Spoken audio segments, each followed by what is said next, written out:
Now to discuss the China-Biden love affair, the impeachment hearing, and the current administration's reaction to the COVID pandemic, Congressman Louie Gohmert from Texas's 1st Congressional District. Congressman, thank you so much for joining the program. How are you, sir? Yes, glad to be here.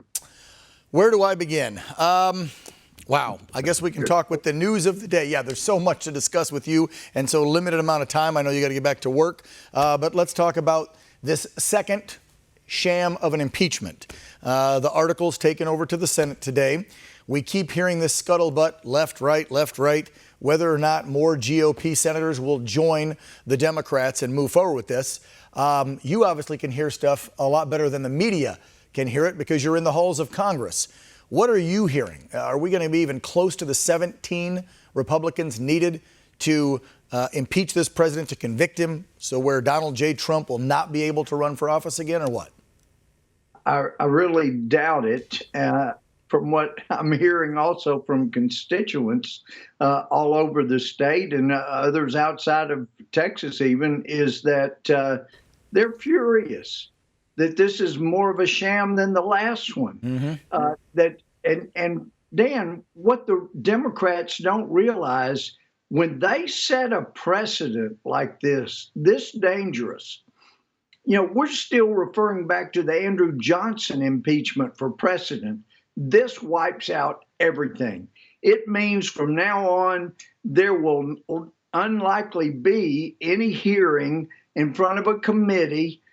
They just will ram through impeachment. And when I say they, I'm talking about Republicans and Democrats, because why have due process? Let's just go straight to the Senate. We'll have a vote quickly on the House floor before anybody can really review the case, and then send the sham impeachment down to the Senate.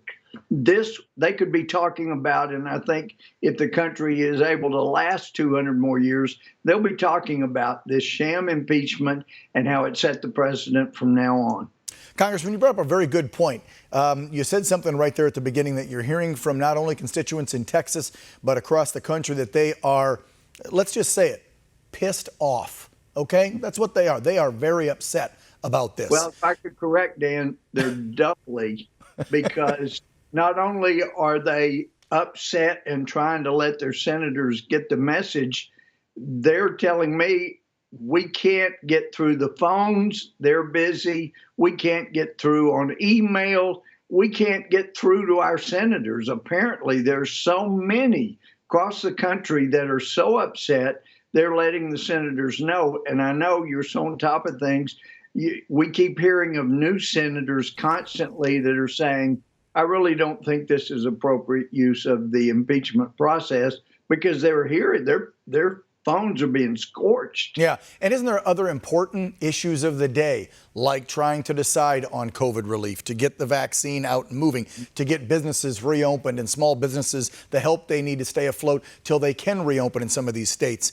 And don't forget how important it is that the Biden administration turn over our electric grids to the Chinese. That's also apparently very important to this administration.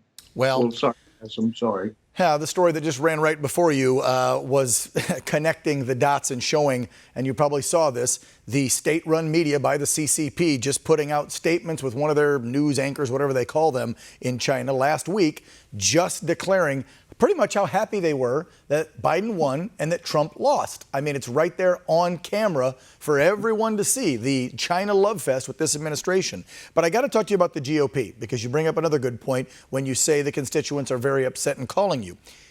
Isn't the GOP worried about their future? That if they allow this impeachment to move forward, and any Republican that sides with it, they will fraction off the millions upon millions of Trump supporters away from the GOP. And can the GOP afford that, to have the party fractioned? I mean, we all remember what happened when it was Bush, Perot, and Clinton, right? I'm old enough to remember the 90s, and look what happened in that race.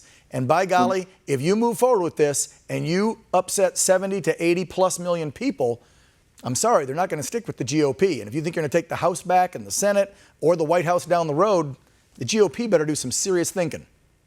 Yeah, it'd be much better if the few people that are in the House and Senate that are not happy with the Trump faction of the GOP if they would go start a third party because there are just not that many of them. People were refreshed to find not just necessarily all of the the messages and the social media that came out of the administration, but just we're not taking it. We're going to clean this up. We're going to make it better for Americans, and in the process, the whole world will benefit. And we were seeing that, but Iran, China, Russia, those were the three biggest winners on January 20th when Joe Biden was sworn in. Yeah, and you can see that by the chatter online from those communist regime countries. They were literally elated that this happened. Talking about how you're doing, because we know that Republican House members and senators that stood up for election integrity on January 6th have had all kinds of attacks from the left. And we're talking your colleagues in the House and the Senate, and also the lamestream corporate media. I mean, they've made all kinds of things up about you and other folks, and some of the things they're calling and saying about you, just absurd. Right. Well, and in fact, I was trending on social media after I quoted Speaker Pelosi on the House floor for something she said about expecting violence and riots in the street. And people thought I said it, the Democrats, and they were furious. They were going nuts over that, not realizing the condemnation for the language used should have been for the speaker and not for me. But let me also say, Dan, yes, they're coming after those of us who objected, which, again, we mentioned precedents earlier. They're the ones who would not accept George W. Bush as president. They objected to his election, and it didn't work out for them, but they objected. And then in 2016, they tried objecting again. So in the meantime, if they expect to move forward coming after those of us who objected, well, they've set the precedents once again, and I will have motions ready to go. Now, I was the first House member censured for supposedly inciting violence, even though I have decried, I've condemned violence and continue to do so. And I continue to say the way to go to achieve our goals is peaceful protest, following the example of Dr. King. Yes. You know, blowing things up didn't work out for Bill Ayers and that group until they peacefully went into the universities and started corrupting future teachers. And then they accomplished their goals, moved towards socialism. But I've got bills ready to go against, if they're going to follow through with censuring me for what I said, not accepting violence. I've got bills ready to go against many Democrats who have said violent, provoking things, and the same way on coming after those of us who objected. Once again, I will follow their precedent, and I will file bills to come after those who previously objected that are still in the House or Senate.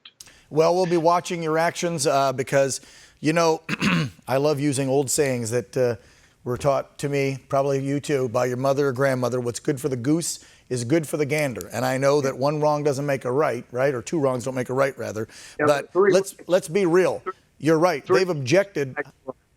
Yeah, they've objected how many different times. It doesn't take a rocket scientist. You can go online and Google CNN and literally go back and look at reports from 2000, 04, 14, 16. I mean, they've objected to congressional races, to presidential races, and they have claimed voter and election fraud in the past. And they've even talked about, that's right, Dominion, Smartmatic. I've pulled the reports. We've shown them on this show. So it's okay for them to claim that voter fraud and election fraud has existed in previous elections, but it didn't happen in 2020. No way, because their guy won. It is insane to me. Congressman, they're wrapping me up. I'd love to have you back on the show. Let's see how this all goes down. I know the Senate's not going to start the hearing until February.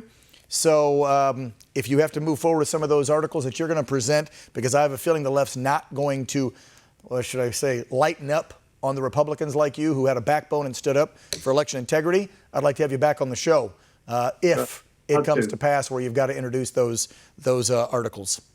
Thank you, Congressman. Thank you. Thank you, Dan. You take care. Stay safe. Thanks. Well, as we were just discussing,